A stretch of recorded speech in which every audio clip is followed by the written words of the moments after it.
கில்லானில் ராக்கி என்ற வளர்ப்பு நாய் உயிரிழந்த விவகாரத்தில் நியாயம் கேட்கும் வகையில் ஊராட்சி மன்றங்களின் நாய் பிடிக்கும் SOP நடைமுறைகளை உடனடியாக மறு ஆய்வு செய்ய வேண்டும் என கைவிடப்பட்ட விலங்குகளுக்கான மலேசிய சங்கமான SAFM வலியுறுத்தியுள்ளது. பத்தாலிங் ஜெயாவில் இன்று நடைபெற்ற செய்தியாளர் சந்திப்பில் ராக்கியின் உரிமையாளர் ரோகிணி தேவியுடன் இணைந்து பேசிய போது SAFM அக்கோரிக்கையை முன்வைத்தது. சம்பவத்தின் போது பயன்படுத்தப்பட்ட கயிறு அனுமதிக்கப்பட்ட கருவி அல்ல என்றும், தவறான முறையால் ராக்கி கழுத்து நெரிக்கப்பட்டு உயிரிழந்ததாகவும், மேலும் நாயை பிடித்த நபர்கள் சீருடை அணியாதது ஏன் என கேள்வி எழுப்பினார் SAFM தலைவர் கலைவாணன்.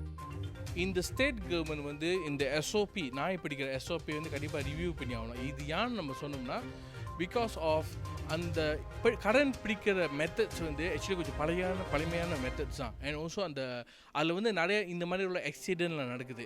ஸோ அண்ட் ஆல்சோ இந்த மஜஸ் பயன்படுத்துகிற அந்த கயிறு பார்த்தீங்கன்னா SOP இல்லை.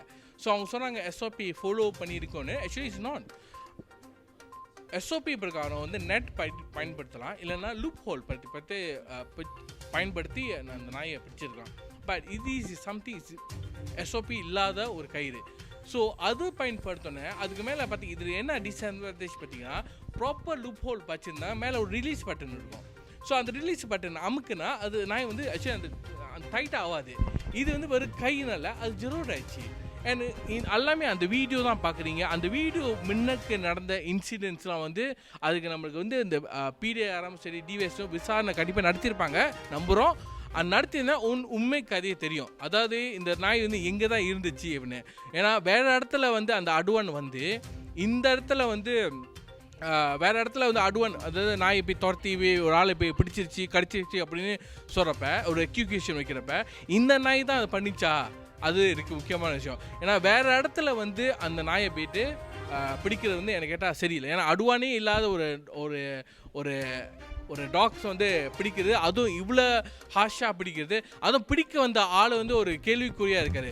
அந்த பிடிக்க வந்த ஆள் ஒரு என்ஃபோர்ஸ்மெண்ட் சட்டை போடலை.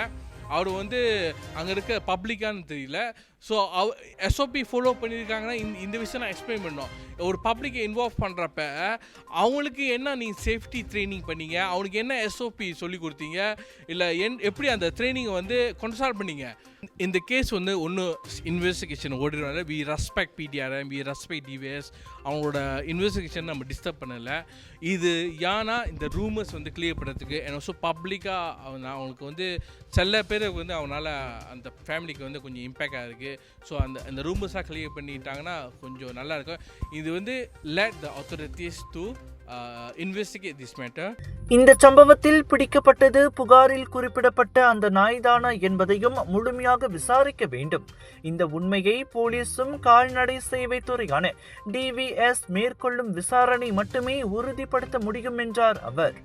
இவ்வேளையில் முன்னதாக அப்பகுதியில் நாய் ஒன்று சிறுவனை துரத்தியதாக கூறப்படும் சம்பவத்திற்கும் ராக்கிக்கும் எந்த தொடர்பும் இல்லை என உரிமையாளர் ரோகிணி தேவி தெளிவுபடுத்தினார். பிடிச்சி தான் அடித்து தான் அவங்க பிடிச்சாங்க. நேராக அவங்க அந்த இதை செய்யலை. அது ஏன்னா அது அழகாக தான் படுத்துருந்துச்சு.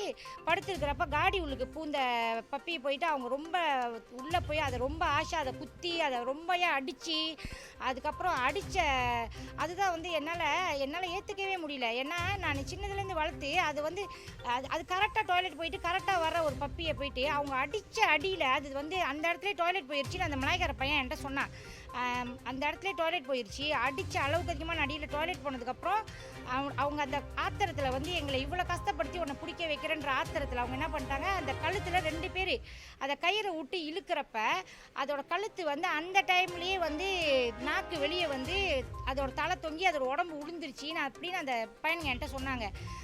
நீங்கள் வர்றப்பெல்லாம் அது மேபி அது இறந்துருக்கோங்க்கா, அதனால தான் அது உங்கள்கிட்ட ரெஸ்பாண்ட் பண்ணாமல் இருந்திருக்குன்னு அந்த மலையாள பையன்களே என்கிட்ட சொன்னாங்க. இந்நிலையில் புதன்கிழமை இரவு அதிகாரிகளால் பிடிக்கப்பட்ட போது ராக்கியை அடிக்க வேண்டாம் என்றும் விடுவிக்குமாறும் தானும் தனது தாயாரும் கெஞ்சிய போதிலும் அந்த கோரிக்கை புறக்கணிக்கப்பட்டதாக அவர் ஏமாற்றத்துடன் சொன்னார். குடும்பத்தில் ஓர் உறுப்பினராக இருந்த ராக்கியின் மரணத்திற்கு நியாயம் பெற போலீஸ் மற்றும் கால்நடை சேவைகள் துறையின் விசாரணை முடிவுகளுக்கு பிறகு அடுத்த கட்டமாக சட்ட நடவடிக்கை எடுக்கும் வழிவகைகளையும் ரோகிணி தேவி ஆராய்ந்து வருகிறார். இந்நிலையில் வெளிப்படையான விசாரணையின் மூலம் ராக்கியின் மரணத்திற்கு நீதி கிடைக்கும் என எதிர்பார்ப்பதாக SAFM-உம் ரோஹிணி தேவியும் தெரிவித்துள்ளனர். முன்னதாக இணையவாசிகள் #JusticeForRocky என்ற ஹேஷ்டேக்கை உருவாக்கி ட்ரெண்டிங்கில் விட்டு நியாயம் கேட்டதும் குறிப்பிடத்தக்கது.